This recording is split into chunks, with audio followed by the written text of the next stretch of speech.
Welcome to Renderyard.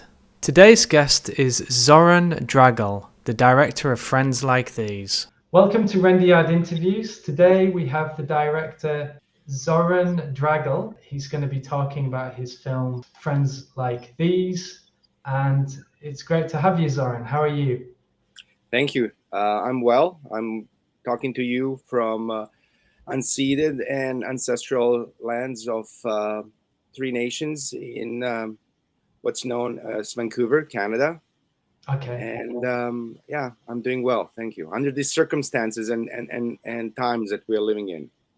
Yeah, with a wonderful technology, we're able to have this conversation today, even though our time zones are vastly different. So thank you for getting online and doing this interview with Renderyard today. Wanted to just go into your film and what it is to be a filmmaker and a director at the moment. You produced a fantastic feature film, but a kind of halfway short, an hour long comedy drama, Friends Like These. And how did you find going about raising the money to make the film, to gain the production? Dramedy, as the two writers who wrote Friends Like These call it, dramedy, A dramedy. Josh and David. And it was a project that started to develop organically. Josh was a protege. Okay. I was mentoring Josh, and we were talking about doing some projects together. He's an aspiring writer based here in Vancouver, and he wanted to do a project. And his first initial project was a really elaborate one, and it had like about dozen actors, half a dozen locations, and so as any aspiring filmmaker will do, I would tell him to scale it down and try with one or two locations and maybe 3 to 4 actors. Okay. And he took upon the challenge, and he said that he will have something for me to read in about a month. At the time, he was also, and he still does, collaborates with David, who is an Irish writer based in Dublin. And they came up with this story for Friends Like These. And after a month, they came back. Actually, David was still in Ireland, but they given me the script, and I read it, and I said, let's do it. And it was just like the time, the place, and the situation that presented itself for us to do this film. And then the wheels were in motion with casting and so on. So when they say if there is a will, there is a might. Right. And this really resonates that phrase. So That's great. And how did you manage to go about raising the funds to pay the crew and the so actors? it was all self-funded. I'm a filmmaker myself. I direct and produce. I also had my media company called Attention Media with my business partner Javed, and we dissolved our company a couple years prior to us making Friends Like These. Javed decided to start a family and get married, and I agreed. I supported his decision because he was there for me back in 2000 when I decided to move to Los Angeles, and I was on a work permit working for 2 production companies down there. He was still running our company in Vancouver. Upon my return, because of the dreaded 9/11, I focused more on our media company, and we landed some of the amazing clients like Lanark, which was the Olympic company in Vancouver for Vancouver Olympic Games 2010. And then we had a few other like really interesting and exciting companies and clients.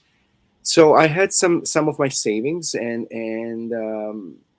and this was the opportunity to put those savings to work on Friends Like These and do something. That's great. And What was it? Was it a film that grew from a script that you'd received, or did it grow from an idea you had and you found a writer to put that down into a script? Well, it was all Josh's and Dave's seed that just like sprouted and into this story, and with the parameters that we put forward, with no more than four actors and no more than two locations, they came up with. And it was just that in a first draft, everything was just in a right. They had the right tempo, right direction, and it was just like a few revisions here and there. Dave decided to pack it in and come to Canada and be available for the shoot, and also if any subsequent revisions. Okay. And they were still like ironing down about a week or so prior to our shoot, just like polishing everything so everything is smooth. We we were also fortunate that prior to filming Friends Like These, um, I was working for a good colleague of mine, Anne Forey, and she's really well known casting director for Hallmark movies. Okay. And Anne was really supportive because I helped her with her short films, because she was also trying to promote herself as a director, which she is now a really successful Hallmark director here in Vancouver. So what she was able to do, she was able to open up her data book of all the casting, all the actors in the town, and allow us to use her casting office to cast for this. So we had Great. access to some of the amazing up and coming talent in Vancouver that had little parts here and there, but they needed something. They needed an experience of a feature film, and us being an indie film, we were like a family. And so, and then also I worked on Anne's film with a cinematographer, and I also worked with a sound guy. And so when Bryn McCashin is the cinematographer, amazing cinematographer. He also works for a few local companies. He makes their like Lululemon. He shoots Okay. almost all of their in-house commercials. And Vili Iravan, amazing, talented sound designer and recordist. So what happened is that I was able to approach them and ask them to come on board, and also tell them this is the project. What are the costs? Let's figure out. Yes. And what was also great with Bryn also has a partnership with two of other friend cinematographers, and they just acquired a Scarlett Red camera, and so he had a Scarlett Red camera with a prime kit, and I think that's all you need, and good lighting Right. setup and good Yeah. LED lighting setup, portable one. We also procured some equipment from local rental houses that we needed, and then we were like checking all the things that we needed to, like casting, equipment, crew. The next one was the location, and Right. that's where an interesting story develops of for us trying to find that perfect location that kind of resonates the script, and that was a fantastic score for us. So one of the main characters of the film is the actual island that it's filmed on, and Yeah. it does look very secluded. It's very beautiful. You've got an amazing kind of architectural glass house cabin. Um, was it a simple process to do filming there, or did you need to secure rights to film there? What things are involved with shooting uh, off mainland, as it were? Since we were independent, we did not rely on any zoning or on any.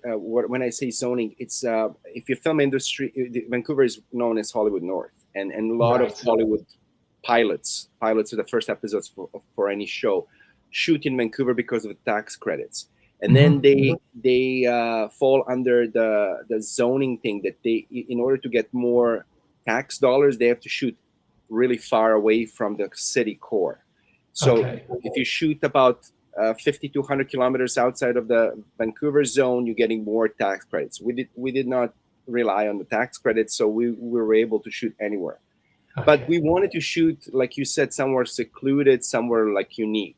And the idea of shooting either on the Sunshine Coast, which is this coast that stretches, you have to take a ferry to that place that stretches Yes. along the inlet, the Burrard Inlet, or we could shoot on this island called Bowen Island, and we tried to explore both options. And just having few academia friends at the University of British Columbia, I happened to be at one of the art shows, and somebody just asked me, like, "What are you up to?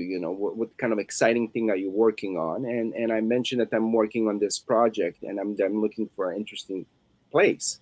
Right. And a colleague of mine from UBC summoned his colleague, and this person came and says, "Michelle here has a place on Bowen Island. It's a family cabin, and it's the 50s kind of Art Deco style, but modernized and freshly painted. And it's in their family, and why see if you can work out the deal." And then we started talking, and she was really supportive, and she said, like, "Let me talk to my husband to finalize how to get you the key and all the stuff, and then we'll talk about it." And I said, "Okay, no Okay. problem. We're going to take me time to get my insurance, filming insurance for the equipment and for the crew, and secure that." 2 days later, I get a call from her husband, and he says, "Did you guys get insurance?" And I said, "Well, I'm just about to, like, don't take insurance. We're gonna put it on ours, Okay. and how much that saves you?" And that saves it like about $700 and Yeah. dollars. And that was a really generous gift from someone who is really supportive of our film endeavor. And it was just a smooth sailing from there. And then when both David and Josh saw the location, they were like mesmerized. They're like, "This is just almost exactly how we imagined." And because everything started to fit when we were doing the blocking, Mhm. everything started to fit perfectly, because there was that main table in the kitchen, and The then window, the window, the side door, and then and the the joke. lake. Yeah. Yeah, Yeah, the exactly. lake. The The pool of light. amazing view. Yeah, and you've seen it when you watch the film.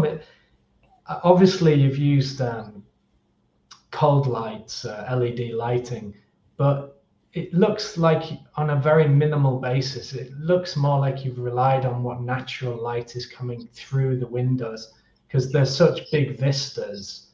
So I kind of get the feel that there's a lot of play with the shadows and the light and dark going on just naturally throughout the house. Exactly. And mind you, we were facing Right. north on the island. So we and we're shooting in the midst of winter. So Yeah. we're not getting that much sunlight, but we're still getting amazing pool of light coming in. If we were shooting basically um, more down, like southwest, we will have amazing sunsets, and we will have amazing also light, but not probably not as much as we had on that location. And as I said, it was the middle of winter, Yeah. and and it was just fantastic. The thing across from the channel, that's the Sunshine Coast. That was an idea Okay.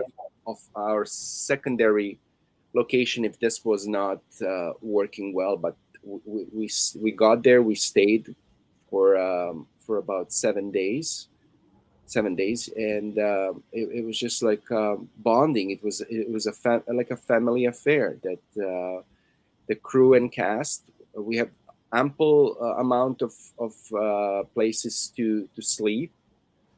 There were 3 bedrooms. There was a top nook, also, and then there was also a guest house. And so Okay. it was just a fantastic place to work, because we will get up in the morning, have breakfast, do our scheduling, run through some lines, think about some blocking. If we're gonna shoot indoors, if we're gonna go outdoors, and then just like that was the rhythm that we developed over the course of 7 days. That it was just a fantastic opportunity and an experience for all of us.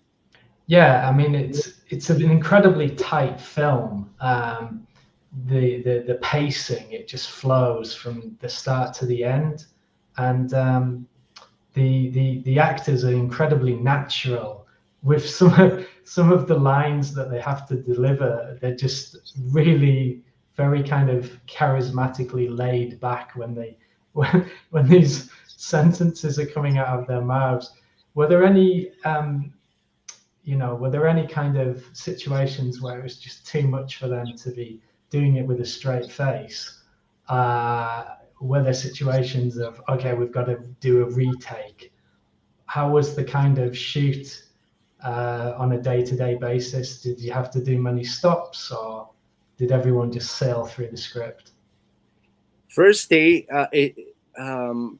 we did couple of the blockings prior to our arrival to Bowen Island. Okay. After we casted in Vancouver, we held couple table sessions, and then Yeah. we took notes, and everything was like set and go. And I noticed at that moment that there's a great energy, synergy, and chemistry between the trifecta, the all three characters, and that was really great. That worked, and that gave me confidence going to Bowen Island that we're onto something really great. When we got there, there were moments. I mean, around the table, you mentioned earlier about the sandwiches. Some of that developed Yeah. as that was Dave's idea. That he brought it from Ireland. That's his tradition. That Okay. he does that. And then he incorporated in the script, being one of the co-writers. And then what's also interesting is that they hit it on, and they kind of adopted that, and they played it along. It was kind of their little thing, and it worked so well. And there was couple scenes when they are sitting on a couch, and everything almost was filmed chronologically. Okay. And there was maybe one instance that we wanted to reshoot one scene from early on, because by the fifth or sixth day there was so much energy and chemistry that we felt, but we left it like that because also it's interesting point in the film that they're just reconnecting as friends. So it's like, okay, that works as well, that they're reconnecting as and they're starting to build up on their friendship and on their chemistry and on their crushes and all the things that and as the film kind of progresses through a time loop, the inhibitions of the characters are becoming more relaxed. So to shoot it in such a way where you wouldn't want to be doing some of the scenes at the end at the beginning, because it might seem a bit too stiff. Yeah. By the end of, I don't know, how many days was the shoot? On the island, 7 days. 7 days. 7 days, and then two other days were on the mainland. It's a very interesting kind of take on modern relationships. It's a refreshing look at kind of modern situations with young, millennial kind of relationships. What kind of response have you had from younger viewers, possibly of a similar age? What's your core audience been, and what kind of reactions have you received to the film? It's interesting because Josh is a millennial. He's I would say now 29, approaching 29. He was just turning 24, 25. So that was about 3 years ago. So interesting. I have people who are in their 20s and 30s and 40s, and as older as in the 60s and in their 70s, and they find the story funny and interesting, there's a common thread of them laughing at the jokes and then quoting some stuff when they talk to Right. me about the film. Okay. And it's some of them, even though I'm not a big fan, they say it's charming, and so it's like, Yes. what does that mean? It's like, what do you mean by Charming's a good compliment. yeah? Yeah, a kind of And middle-aged compliment, but it yeah, fits. It fits. and I think that a younger audience associates more because it's that kind of vein, it's that's kind of a style that they're used to, Yeah. and kind of that also reflects the length of it. You earlier mentioned like it's a longer than a short. It's Yes. I believe British Academy qualifies this as a feature film because everything that's over 45 minutes, it's a feature film. And it's an interesting length that we came up. We could have easily stretched it to 1 hour and 5 or 10 minutes. Yeah. There were a few other things, but For me, it's the kind of length of a pilot. It's very interesting. It could actually be expanded into a series. It's like a kind of more adult version of Friends.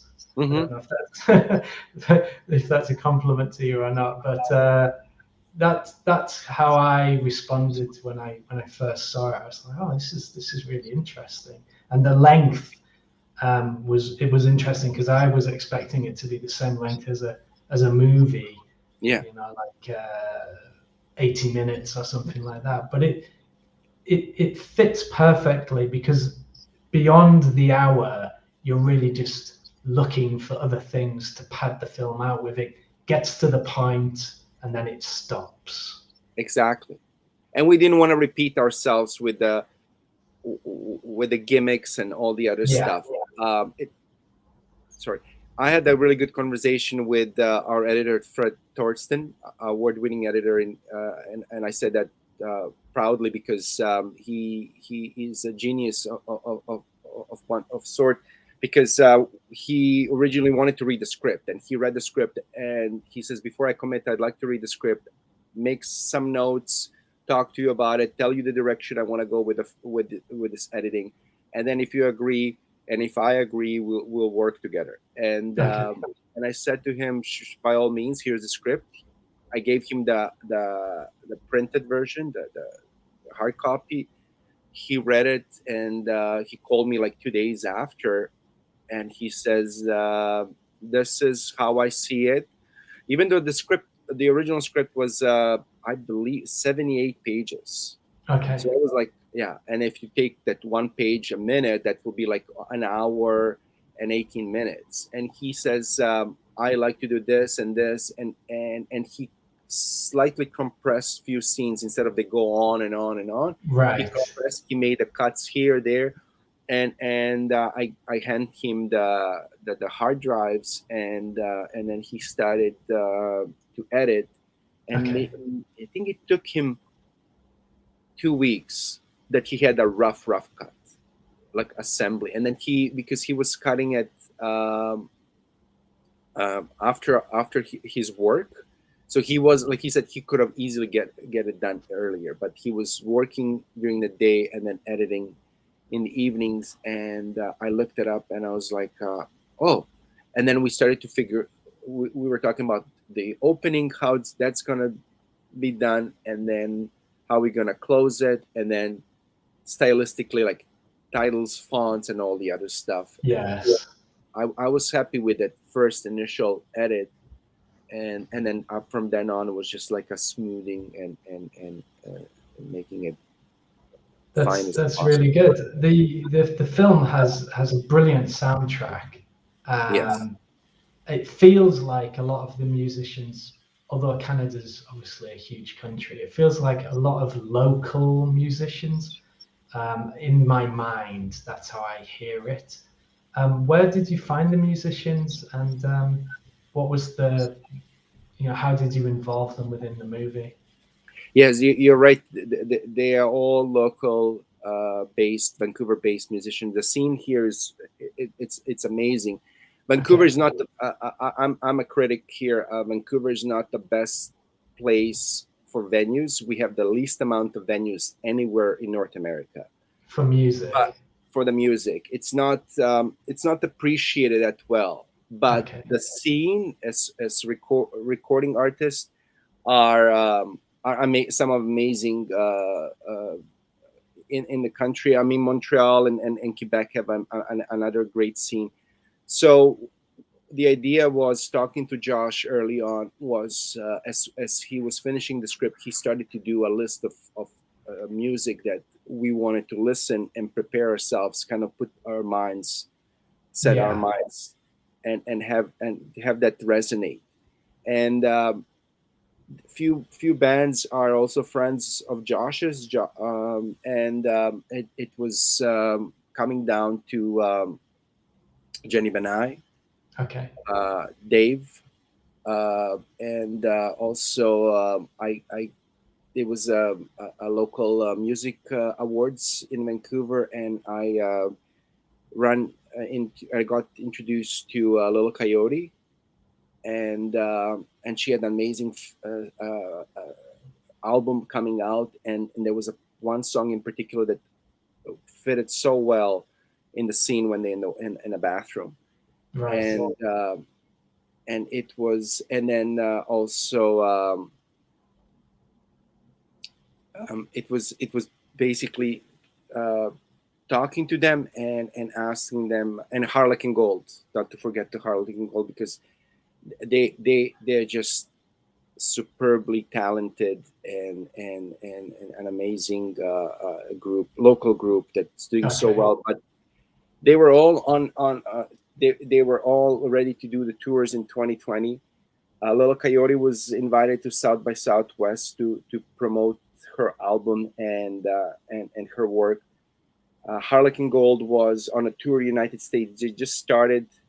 They were about to get hit LA, and I was to go and see their show in LA because I was in LA in March of 2020, and everything because of the COVID got canceled, and they all Yeah. got back to the country. So Uh, it was our dream to have their music.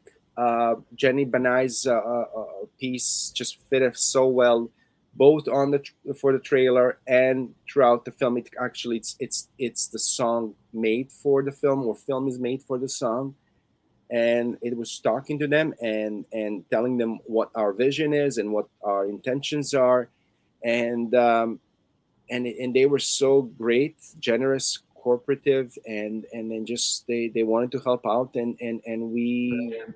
we welcomed that, and they help us greatly. Yeah. That's great. It's a lovely combination of visuals and the song selection. And it works really, really well. Um, you have been incredibly proactive with promoting your film and speaking to your local media. You've managed to get some really strong reviews, online reviews as well as printed reviews. How has your approach been towards promoting your film? I've been always um, drumming the same beat when I talk to other fellow filmmakers, and sometimes I'm sad to see a good film from a fellow filmmaker that all the work went into all the preparations, executions, everything, and then the film just does the little circle of festivals and it kind of Yeah, dies out. And so I always stress that talking to other aspiring filmmakers, push your film. You know, if you put all right. this time and effort and money into it, push it, and don't peddle something that you don't believe in. But if you believe in the film that you did, like, try to get a proper channels to showcase your film, and send the link and share the link, and let them see it. And then there are writers out there who want to review something interesting and unique, and Yeah, then and that's how it started locally with a local a few local film writers, and then it just like and I always have a link with me. The length of your film has been more suited for online use than physical distribution.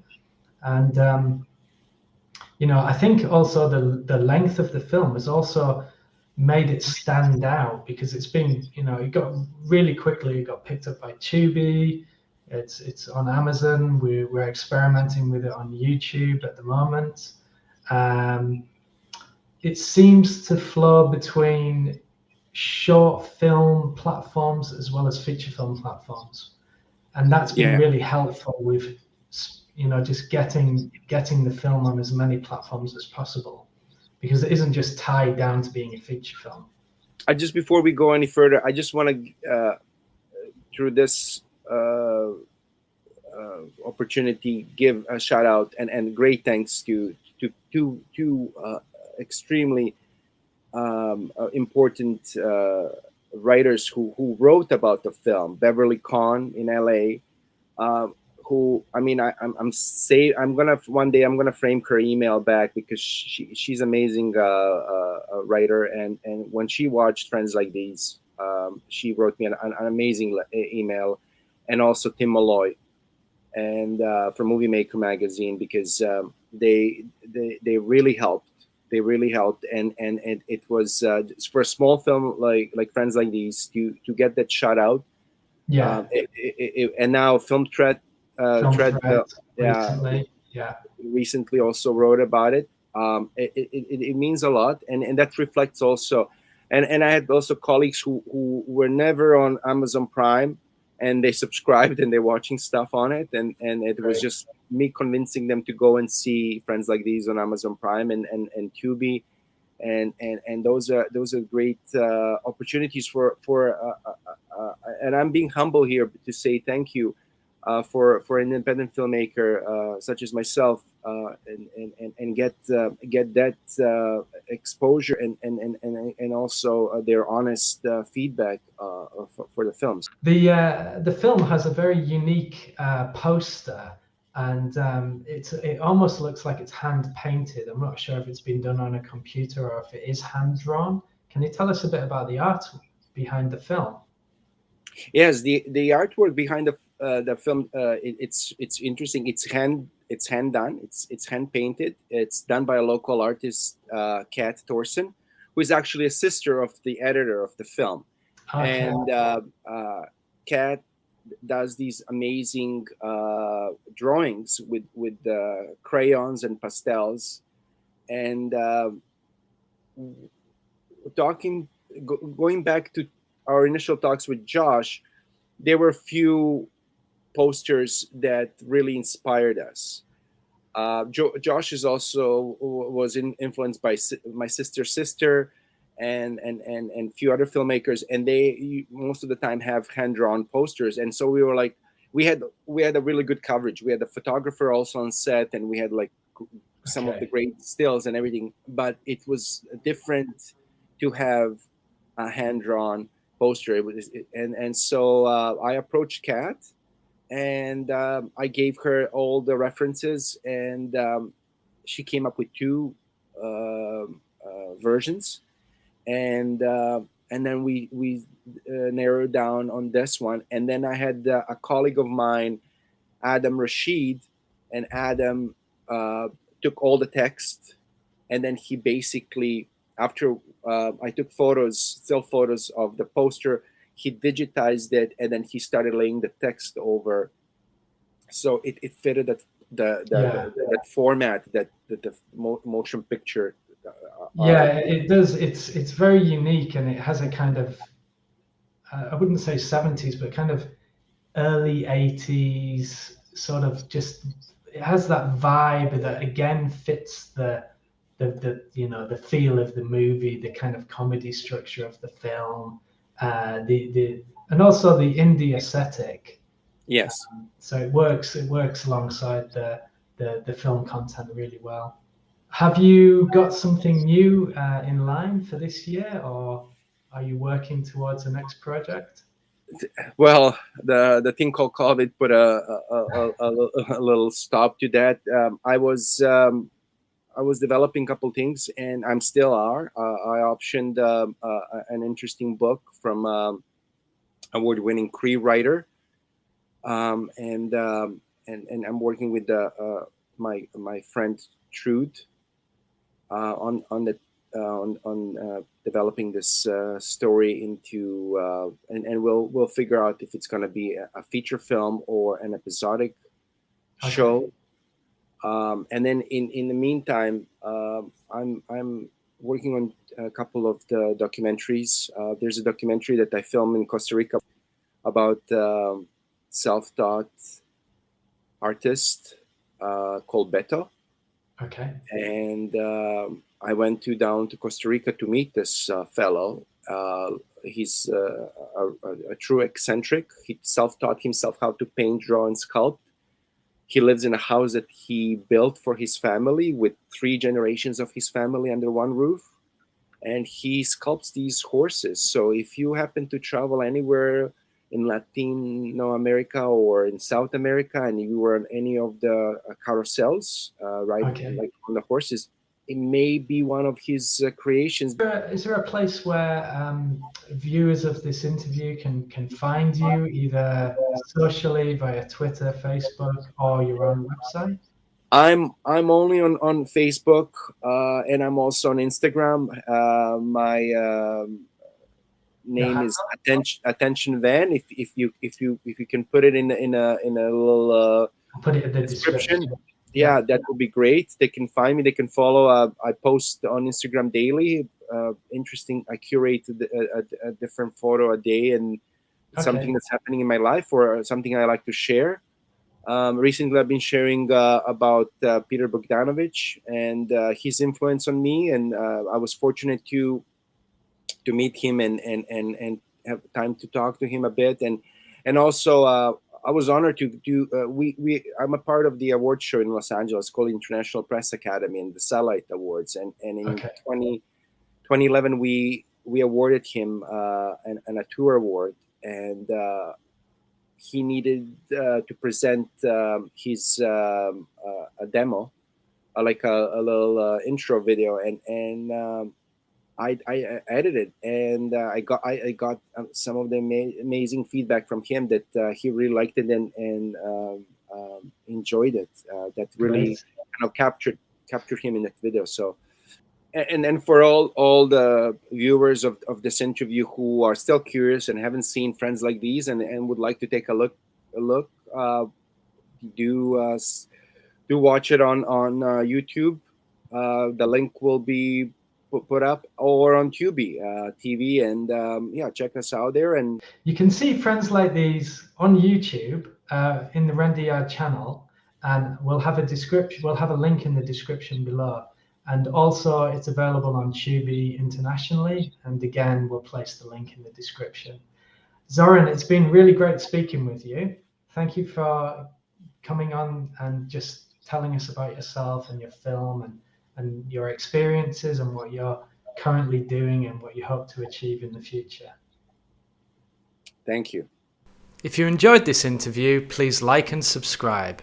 If you would like to be featured on the Renderyard interviews, please go to our website and send us an email. If you would like to submit your film to Renderyard for distribution, please go to our website at www.renderyard.com. Click the Submit Film tab, enter your film details, and we will review your film and get back to you.